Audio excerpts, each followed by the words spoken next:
வலம்புரிநாதன் வலக்கை மேலே வாழ்ந்திட வைப்பதும் தாழ்ந்திட வைப்பதும் சனி பகவானின் செயல் அல்லவா. அந்த கணபதி கரத்தை கண்டவர் தமக்கு சனியின் பார்வை நலமல்லவா.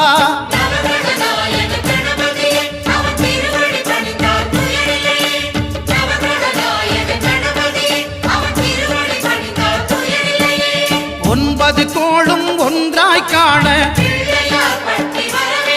அங்கு கற்பகம் என்னும் கடவுளின் மெய்யில்